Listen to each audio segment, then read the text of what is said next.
Immaculate Conception Seminary. Dito po tayo ngayon sa Oval kung saan nakita po natin ang image ni Mama Mary. Dito, pabilog siya. Dito po natin makikita nag-reflect, naglalakad-lakad ang ating mga brothers, mga seminarista.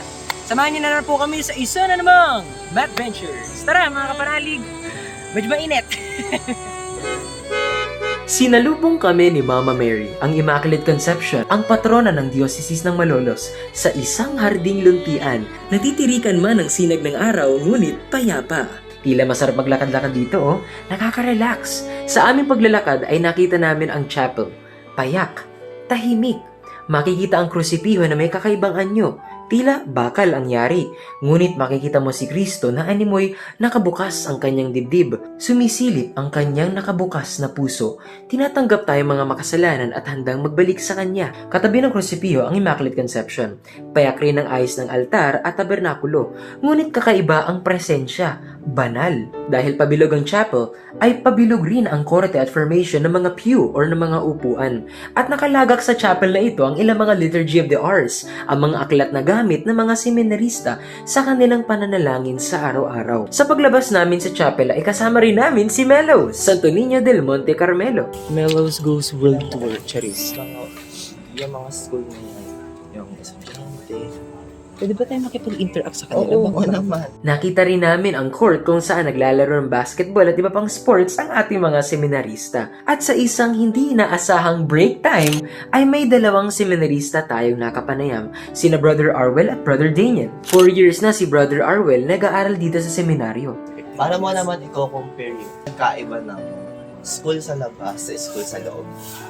Siguro, syempre dito sa loob may formation. Although wala naman siyang pagkakaiba sa curriculum ng nag-aaral.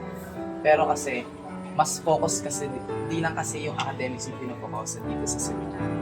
Meron kami 4 pillars. Una doon yung academic, spiritual life, yung pastoral, and then yung community life namin bilang mga seminarista. Hindi lang kami basta nag-aaral, nag-arasal din kami. Nakikipaghalibilo kami sa iba, at at the same time, nagkakaroon kami ng interactions sa mga tao sa others. Talagang isang community. Kailan mo talaga po yung simbahan. Kailangan meron kang community life. Yung formation is araw-araw.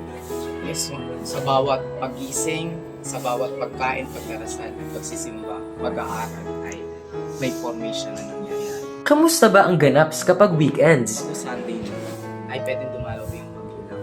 Pero kapag weekend out, ito po yung nakikita nyo kami usually nasa labas. Yun yung parang medyo pahinga namin. Umuwi rin po kasi kami. Hindi biro ang makapag-aral sa seminaryo, ngunit sabi ni Brother Arwel, may awa ang Diyos. Alam kong mahal mag-seminaryo. Medyo mahal ho. Kasi gano'n naman ho talaga eh. Kasi dito na ho kami nakatira. Yun ho yung nagpapamahal doon yun. Yung nakatira ho kami dito. Pero sa awa naman mo ng Diyos, nagbibigay naman ho siya ng grasya. Kapag ho kasi pumasok ka sa seminaryo, syempre rin po, isa yun sa mga tatanong yung capacity and financially. Siguro ho, ang seminaryo naman ho kasi hindi naman siya mag-abot sa mga gusto magpari talaga. Although, tinutulungan ho ng seminaryo. Alam po nung pwede mag-sponsor, mag-benefactor. Sponsors. Para nagsusupplement po yung seminaryo, hindi niya ho pababayaran. Wait, yung tanong ko naman, isa lang, pero para sa inyong dalawa, ano yung nag-push sa inyo na pumasok ng seminaryo? Ikaw muna. So, siguro, yung nag-push akin sa seminaryo is simple lang. Yung, kasi usually sa typical na sakristan, or sakristan ako, yung mga ginagawa sa misa. Kasi yun yung talaga nakaka-attract. Best meal ng pare, yung ginagawa ng pare, yung sinasabi ng pare. Kumakanta yung pare. Very attractive yung mga bagay nila. Then, ayun yung nag-attract sa akin para pumasok ako ng seminaryo. Then, hanggang ngayon, pinagyayabong mo ng seminaryo. Kasi mula sa maliit na bagay, mas pinayayabong. Actually, hindi ko pa rin kayang sagutin yung tanong ngayon.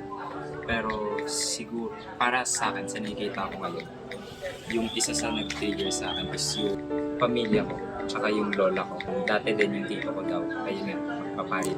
Pero hindi natuloy. Tapos niyang, kung hindi ako, yung kuya ko.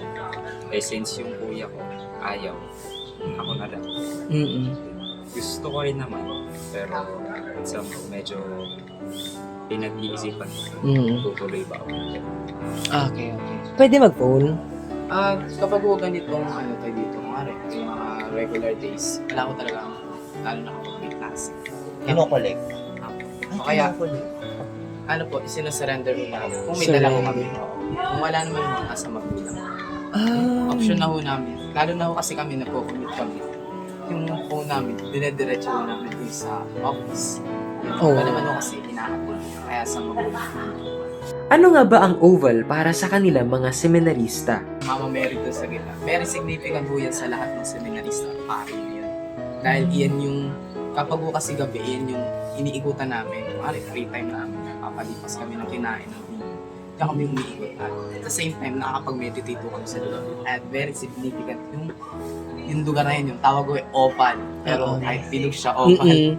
Iba po siya. Patuloy nating ipanalangin ang ating mga seminarista upang malaman nila ang buhay o landas na nais ng Diyos para sa kanila. Nakilala rin natin ang ilang mga kapanalig seminarians natin na busy sa pag-aaral para sa exam. Latin pa ang inaaral nila. Habang naglalakad ay nakita ko si Seminarian Mark James na tubong Baliwag, Bulacan. Si Kabaliwagenyo pala ito, kasama ang mga kaibigan nating seminarista. Gayon rin naman ay nagpaalam na rin kami ni Nards kay Father Randy Cancino, ang spiritual director ng Immaculate Conception Seminary. Madalas ko siya mapanood noon sa evening program ng Ang Batingaw na Crossword. Nagpaalam kami upang humingi ng pahintulot na mailabas ang vlog na ito at mapanood ng ating mga kapanalig.